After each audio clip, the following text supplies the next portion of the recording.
Hello friends, नमस्ते, Radhe Radhe, Jai Shri Krishna and welcome to my YouTube channel Rakhi Raj vlog में आप सभी का स्वागत है। कैसे हैं आप? आई होप आप सभी बहुत ही बढ़िया होंगे, स्वस्थ होंगे, खुश होंगे, मजे में होंगे और आप सबकी दुआओं से मैं भी बहुत बढ़िया हूं। तो फ्रेंड्स, आज का रिएक्शन वीडियो होने वाला है सपना के लिए। यस, सपना के लिए। सपना से मैं कभी नहीं मिली फ्रेंड्स, ना ही उसके इन लॉज से कभी मिली हूं, ना मेरी किसी से बहुत ज्यादा दोस्ती है, ना ही किसी से कोई दुश्मनी है। जैसा देखते हैं वैसा ही रिएक्ट करते हैं। सपना की वीडियोस मैं तब से देखती आ रही हूं जब से उसके फर्स्ट हस्बैंड की डेथ हुई थी और उसने रोते हुए वीडियो डाला था। तब से मैं उसकी फैन हो गई। फैमिली में वो किस तरीके से रहती है, किस किस की तारीफ करती है, किस एकता के साथ वो रहती है, ये सब देखकर मैं उसकी फैन हो गई थी और उसकी वीडियोस का वेट करती थी। तो सपना बहुत ही अच्छी क्वालिटीज उसके अंदर हमें नजर आती थी, इसीलिए उसका हम वेट करते थे, उसकी व्लॉगिंग का वेट करते थे। तो सपना के फर्स्ट हस्बैंड की डेथ के बाद उसकी ससुराल वालों ने उसके देवर ने, उसके ससुराल वालों ने सेकंड चांस दिया, अपने ही दूसरे बेटे के साथ उसकी शादी कर दी। तो फ्रेंड्स, सपना की दूसरी शादी उसके देवर के साथ होना बहुत बड़ी बात है। कोई भी अपनी बहू को तभी दोबारा चांस देगा या भाभी को दोबारा चांस तभी देगा जब उसके अंदर कुछ ना कुछ क्वालिटी उसको नजर आएंगी। ठीक है, और सपना को भी उस फैमिली में कोई ना कोई क्वालिटी नजर आई होगी, तभी उस फैमिली को उसने दोबारा चांस दिया। दोनों के अंदर गुण थे, तभी दोनों ने एक दूसरे को अपनाया। अब इन गुणों को कोई कुछ भी कहे, कोई डोरे डालना कहे, कोई कुछ भी कहे, जितनी मुंह उतनी बातें, लेकिन सही बात तो ये है कि दोनों के अंदर क्वालिटीज थी, इसलिए दोनों ने एक दूसरे को अपनाया, चांस दिया।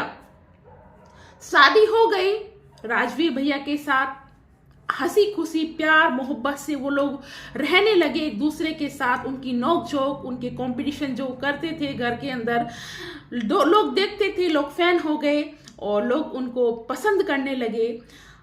राजवीर भैया अपने भाई की बेटी को बहुत प्यार देते थे, पिता के रूप में उन्होंने बहुत प्यार दिया, जो हमने उनकी वीडियोस में अच्छे से देखा। और उनकी इमेज कितनी अच्छी बन गई कि एक विधवा भाभी को दोबारा से चांस दिया और विधवा भाभी को अपनाया। एक छोटी सी 3 महीने की बच्ची को जिसका पिता छोड़कर चला गया, उसको पिता का प्यार दिया। तो जनता की नजरों में कितनी अच्छी इमेज गई राजवीर भैया की, और कितना बड़ा काम उन्होंने किया, बेसहारा को सहारा दिया, सब कुछ किया। शादी हो गई, शादी के बाद भी सब लोग अच्छे से रह रहे थे, परिवार में एकता थी, सब लोग एक दूसरे का सम्मान करते थे, प्यार से रहते थे, सब कुछ अच्छा चल रहा था। फिर आती है उनकी घर में एक और नन्ही सी परी, राजवीर जी की बेटी। राजवीर जी की बेटी भी 5-6 महीने की ही होती है, तो भैया की डेथ हो जाती है एक रोड एक्सीडेंट में। फर्स्ट हस्बैंड की डेथ हुई थी कोरोना काल में, सेकंड की डेथ हो जाती है रोड एक्सीडेंट में। रोड एक्सीडेंट में डेथ होना बहुत बड़ी बात है, अकाल मृत्यु जिसको बोला जाता है। और अकाल मृत्यु जिसकी होती है उसकी आत्मा को शांति इतनी आसानी से भी नहीं मिलती। जैसा कि अलका जी ने बताया, अलका जी ने इस केस को बहुत अच्छे से देखा और वो इस केस में राजवीर भैया को इंसाफ दिलाने के लिए नोएडा से मध्य प्रदेश शिवपुरी पुलिस स्टेशन बहुत जगह घूमी, बहुत उन्होंने संघर्ष किया, लेकिन वो कामयाब नहीं हुई। अलका जी कामयाब नहीं हुई। तो अब उन्हें आवाज आने लगी है, सुनो की आवाज आने लगी है। जिस तरीके से वो कह रही थी आज की वीडियो में कि राजवीर भैया की आत्मा उनको दिखाई देती है, शायद उन्होंने जो खोज की थी उनको इंसाफ दिलाने के लिए वो पूरी नहीं हो पाई, तो शायद राजवीर भैया उन्हें ही बुलाते होंगे कि इंसाफ दिलाओ। उनका कहना है कि वो अपनी पत्नी के पास, बच्चों के पास या अपने माँ बाप के पास जिन्होंने उन्हें इंसाफ नहीं दिला पाए, वो उनके पास क्यों जाएंगे? वो मेरे पास शायद इसलिए आ रहे हैं कि वो उन्हें इंसाफ दिलाना चाहती थी, और वो इंसाफ बीच में ही रह गया क्योंकि किसी ने साथ नहीं दिया। किसी ने साथ नहीं दिया, पेरेंट्स ने साथ नहीं दिया, और ना साथ दिया किसी रिलेटिव ने, ना पड़ोसी ने, ना पत्नी ने, किसी ने साथ नहीं दिया। सिर्फ अलका जी ही घूमती रही, परेशान रही, और कितने उन्होंने चक्कर काटे नोएडा से शिवपुरी के। तो उन्होंने बहुत ज़्यादा खोज की लेकिन वो सफल नहीं हो पाई। अब बात करते हैं फ्रेंड्स, ऐसा अकाल मृत्यु में हो जाता है। बहुत लोग बिलीव करते हैं, बहुत लोग बिलीव नहीं करते। जिन लोगों की अकाल मृत्यु होती है और इंसाफ नहीं मिलता, तो ऐसा कई जगह पाया गया है कि जब तक इंसाफ नहीं मिलता तो आत्मा इधर से उधर भटकती रहती है। बहुत सारे पंडितों से उपाय भी किए जाते हैं, लेकिन जब तक इंसाफ ना मिले इंसान को तो उसकी आत्मा को तसल्ली नहीं होती है। ये एक सच है, मानने वालों के लिए सच है, ना मानने वालों के लिए कुछ भी नहीं है। तो फ्रेंड्स, सपना जिस टाइम उसके पति की डेथ हुई थी रोड एक्सीडेंट में, तो सपना तो नहीं थी अपने ससुराल में नहीं थी, वो अपने मायके में थी।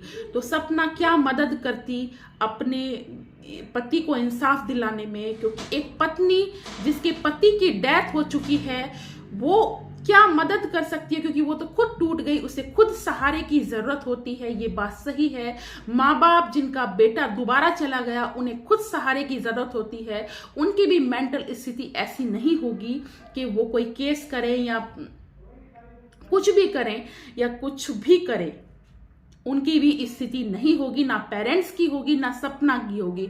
ये काम रिपोर्ट कराना या कुछ भी ये काम होंगे जो आज पड़ोसी हैं या रिश्तेदार हैं, ये काम उनके थे, उन्हीं के थे, रिश्तेदारों के थे, पड़ोसी के थे, जो भी उनके सगे संबंधी हैं उनके काम थे, ना कि पेरेंट्स के या सपना के। क्योंकि जिनका सहारा सब कुछ चला गया, उन्हें तो इस चीज का सामना करने में भी काफी समय लगा होगा, यकीन करने में बहुत समय लगा होगा कि उनका बेटा, जीता जागता बेटा उनके सामने से चला गया, दूसरा बेटा भी उनके सामने से चला गया।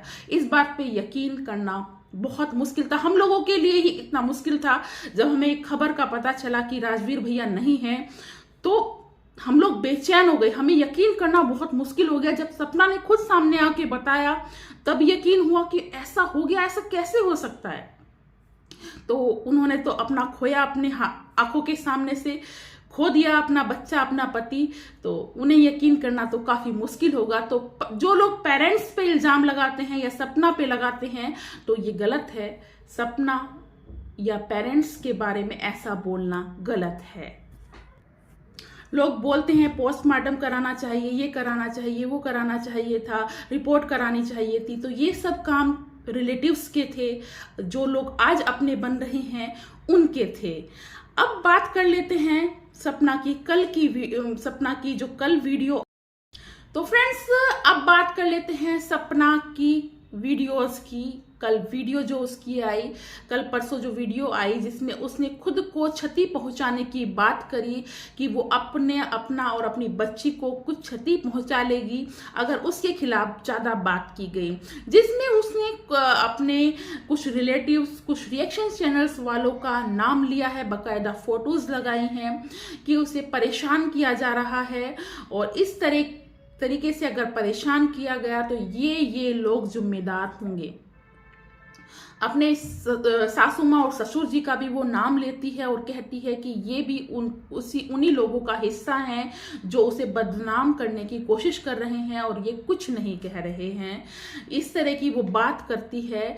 तो ये कहाँ से आई? जब से सपना अपने ससुराल से निकली है, ये बातें सपना के ही थ्रू तो रिएक्शन चैनल्स वालों के पास गई हैं। सपना ने बात फैलाई है, अपने घर के मुद्दों को बाहर लाकर खड़ा किया था, इसीलिए रिएक्शन चैनल्स वाले इस तरह की बात कर रहे हैं। वो सास ससुर का पक्ष ले रहे हैं।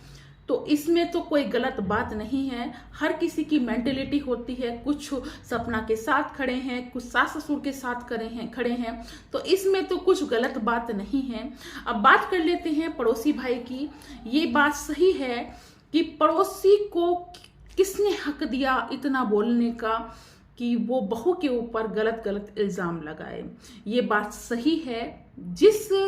जो वीडियो उन्होंने बनवाई सास ससुर ने, ठीक है, इससे ज्यादा आप क्यों बोल रहे हैं?